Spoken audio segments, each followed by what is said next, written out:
Every woman has a story, one of courage, resilience, and change. Some fought for truth. Some lifted a nation. Some built something bigger than themselves. But none of them waited for permission to be heard. This Women's Month, the Pod Network, in partnership with Hit Productions, honors Filipino women who spoke up, stood up, and changed the game. Because women who talk know how to listen. This is Hear Her Story. Angel Locsin, a hero both on and off the screen. For years, she played the roles of powerful women, but her greatest impact came when she stepped out of the spotlight to serve. She didn't wait for permission to help. She moved. She organized relief operations, rebuilt communities, and stood beside the unheard. In a world where women are told they speak too loudly, she proved that actions speak just as powerfully. Because real heroes don't wait for a script. This is her story. This Women's Month, we celebrate voices that inspire. At the Pod Network, together with Hit Productions, we're proud to share these stories. Because every woman's journey deserves to be heard. Because women who talk know how to listen.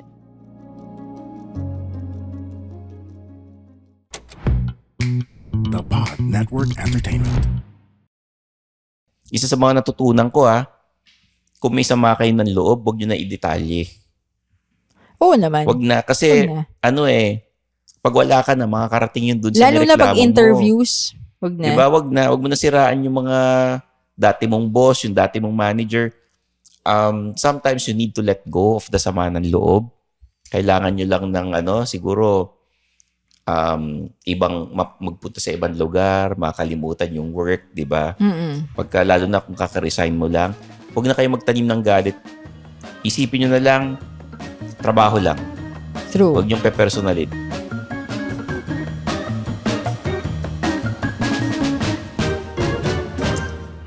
Zar, kailan ka nag-decide na magre-resign ka na sa dati mong kumpanya? Nung mas mataas yung offer ko dun sa new company. Hindi ka nagtiis sa mga dati mong company sa pinasukan kahit noon? Nagtiis naman ng konti. Kasi usually nagtitiis ka pagka kailangan mo ng work experience or inaantay mo kung or nag-aantay ka ng job offer. Nag-aantay ka ng job offer or yung may mga dream job ka na hindi ka pwede mabakante. So magtitiis-tiis ka muna, hindi ka aalis dun sa company na pinapasukan mo. May binubuhay kasi ako. So talagang titiisin ko yan. Tiis-tiis muna minsan. Ganyan. Kasi yan ang pag-uusapan natin sa episode na to. Resign or tiis. Kailan ka magde-decide na, kailangan ko na nga mag-resign sa kumpanyang ito. Di ba? Marami kasing nagre-request sa atin sa Facebook ng Underpaid Podcast. May nag-message din sa akin sa Instagram ko na personal na sabi sa akin, Sir Stan, hanggang kailan ka pwede magtiis sa kumpanyang pinapasukan mo bago ka talaga mag-resign. Okay? Guys, I'm your host, Stanley Chi. This is the Underpaid Podcast wherein we talk about work-related topics in a light manner na parang nagkukwentuhan lang tayo. This is the podcast for the working class. Kasama ko po ngayon si Zar de los Reyes, ang inyong freelancing czar, Upwork expert, and career coach. Hello. Eto, alam mo kanina, habang kumakain tayo ng Ken Wi Pho na Vietnamese noodles, no? Tsaka yung banh mi. Yung super authentic. Oo. Dahil Vietnamese ang chef. Si Titi. Chin Titi. Yun yung pangalan. Meron siya sa, hanapin nyo na lang, nasa Legazpi Sunday Market, sa Sidcor Sunday Market, dun sa Centres, sa QC. Eton Centres. Oo. Tsaka meron din silang Grab. So nag-grab food rin sila. So hanapin nyo, Ken Wi Pho. Yung Pho. Actually, may cooking lessons pa nga yan si Titi Oo. Sa Kessler's Kitchen. Hanapin nyo yung Facebook nila at yung Instagram, Ken Wi Pho. So yun. Pho is PHO. Oo. Yung habang kumakain nga, sabi ko kanina, ano ba yung mga tiis na ginawa ko, yung pagtitiis na ginawa ko sa kumpanya bago mag-resign? Kasi naranasan ko na magkaroon ng mga coops na manager, coops na kaopisina. Hindi maganda yung work environment. May mga red flags. Delayed ang sweldo. Yung 13-month, delayed. Diba? importante naman nagbabayad, delayed lang. Oo. Pero pag red flag sa akin, yung SSS, PhilHealth, Pag-ibig, kinakaltasan kayo tapos hindi updated yung paghulog. Grabe, yun, no? Red flag sa akin yun. So nagtitiis-tiis ako kasi sabi sa akin, babayaran na nila. So nag-aantay ako ngayon. Kasi gusto ko malaman kung talagang tutuparin nila. Yeah. Kasi yung Pag-ibig nabayaran na. Tama. So inaantay ko yung SSS tsaka yung PhilHealth. Kasi mahirap pag nag-resign ka kagad na hindi nila nabayaran, hindi mo na mababayaran uli yun. Diba? So dapat yung kumpanya gagawa niyan for you. Oo. Ayun, isa sa mga pagtitiis na ginagawa ko. Ano pa yung ginawa ko dati, yung nagtiis ako dahil coops yung manager. Maliit ang sweldo ko noon. Kailangan ko ng work experience, kailangan ko ng more portfolio sa advertising para pag nag-apply ako sa iba, mas hindi ako mahihirapan, may maipapakita akong ito yung mga past works ko, mga designs ko, ganyan. Meron pa akong pinagtiisan na nagturo ako dati ng art. Oo. Ayoko mag-resign in the middle of the school year. Gusto ko matapos ko yung buong school year na yun kasi yung parang yung mga estudyante mo pag okay naman, mababait, di ba? Naging close mo na.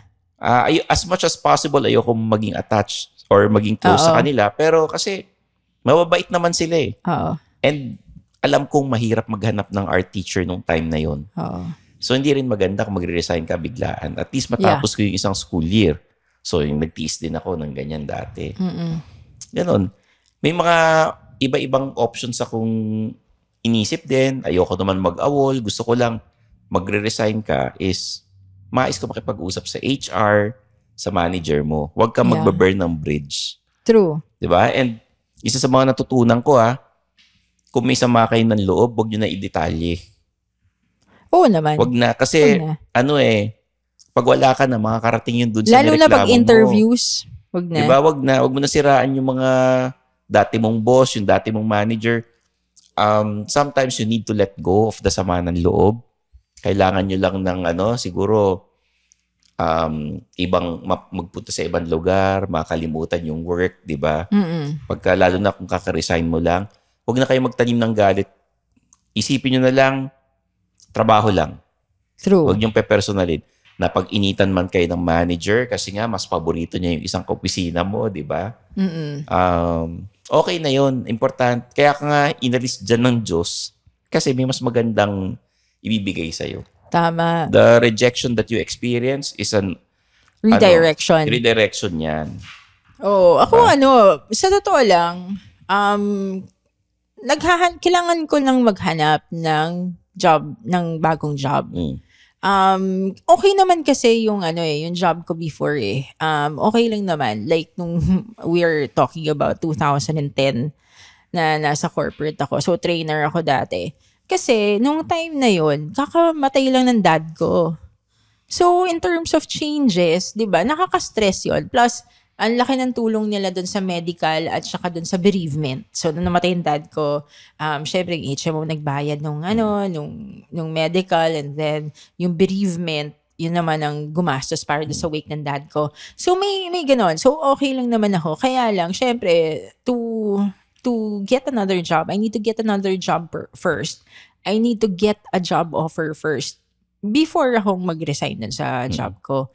Dahil hindi ako pwede mabakante. Dahil may, nung time na yun, 2010, tapos yung anak ko, 6 years old pa lang, di ba? So yun yung parang resign or tiis. Nagtiis muna siya. Magtitiis ka talaga. Kasi syempre, kailangan mo buhayin. Alam mo ba, yung first tuition ng anak ko, kasi yung time na yun, di pa ako nag-freelance. Yung first tuition niya, inutang ko pa yun Oo, inutang ko pa yon. So, may mga ganung mga bagay na need mo i-consider. Wala akong safety net, wala akong anything. So, kailangan ko muna ng job offer. And, resigning actually is very hard for a lot of people. Dahil nga, titiisin mo talaga kasi may binubuhay ka may pamilya ka Yung routine nyo okay naman, o malapit sa bahay, hindi masyado magastos sa pagkain. May mga benefits naman kayo. Sometimes the pros outweigh the cons. For example, may trabaho ako na hindi ganun kalaki sweldo pero ang ganda ng schedule. Di ba? Pwede akong mag-side hustle or mag-freelance sa iba pang lugar. Yeah. So, i-weigh mo rin yan. Oo. Pero importante naman, 15-30 may nakukuha ako na kapag bayad ako ng bills. Hindi ako nababakante. Oo. Kasi kunyari nawala yung mga freelance work ko, meron ako naaasahan na iba. Oo. Yun. So, i-weigh mo rin yan. And sometimes, iisipin nyo rin, the grass is always not greener on the other side. Akala mo maganda sa kabilang kumpanya, pero malaki nga sweldo, maganda nga benefits, pero papatayin ka sa trabaho, di ba? Hindi okay yung work environment, masyado mapolitika. Mas stress ka lang. Diba? So, overall, resigning is really a very stressful and difficult decision for a lot of people. But what we can do is really to prepare for it. Diba? So, for example, first siguro, kailangan mo rin i-assess. What's your reason for resigning? What's your reason for wala kasing maganda sa office, kaya ako gusto ko mag-resign Walang maganda Nagtitiis na lang ako sa mga... Ikaw, resign ka na resign. Naging rason mo ba yun? Alin? Yung walang maganda sa office? Hindi naman. Paano kung sabihin ng mga babae, walang gwapo sa office? Sabihin ko,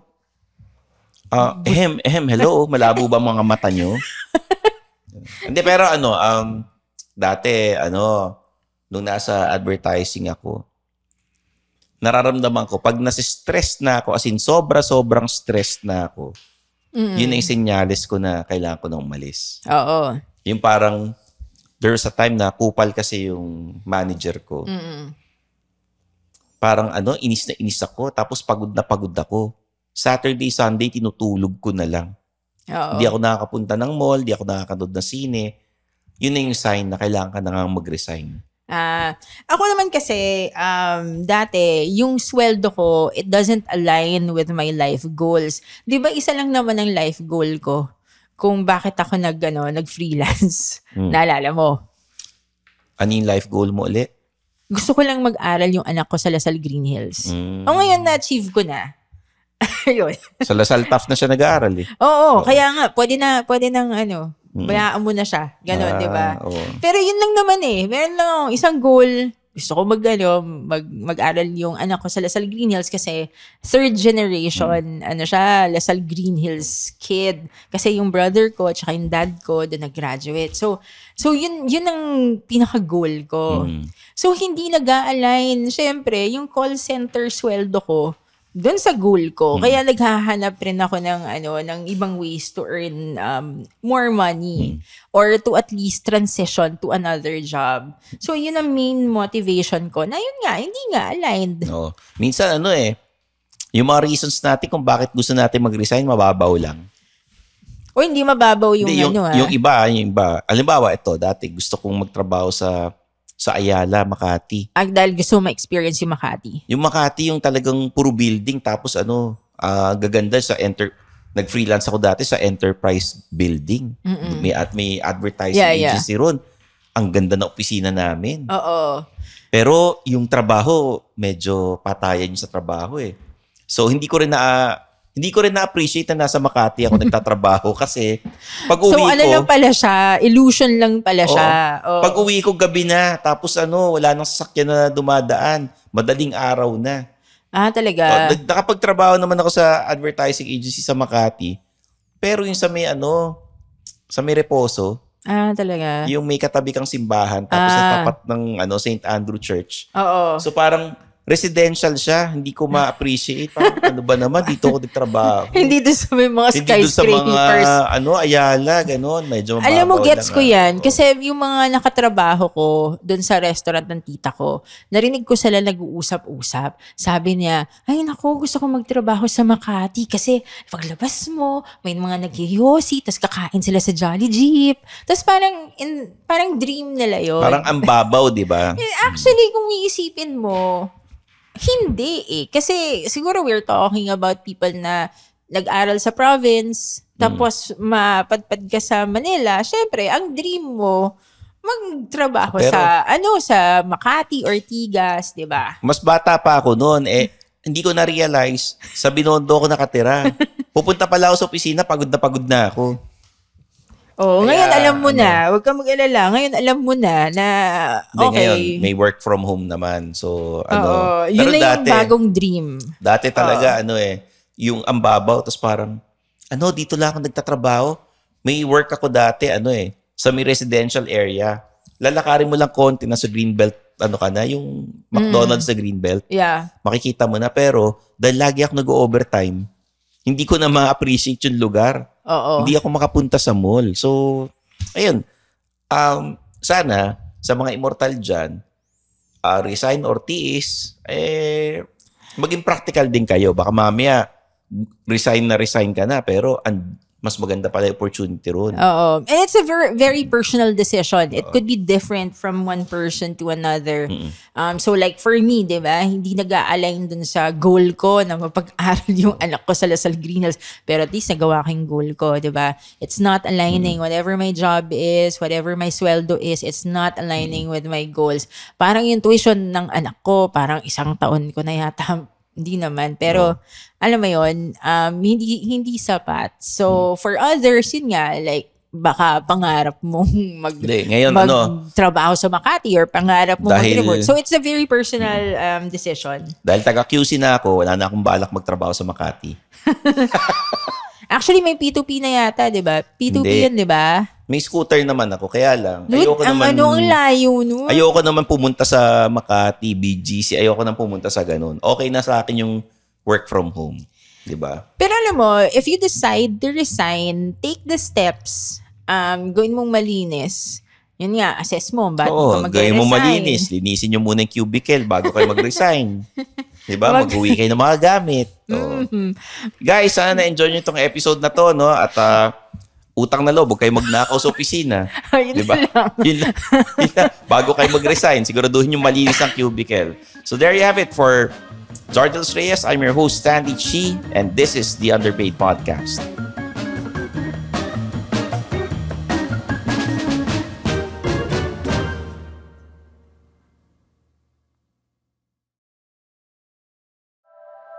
The opinions of podcast creators, hosts, and guests are not necessarily reflective of the official stance of the Pod Network Entertainment, its hosts, or other network programs. The content created by the people behind the podcast is personal and not meant to harm any religion, ethnicity, group, organization, company, or individual.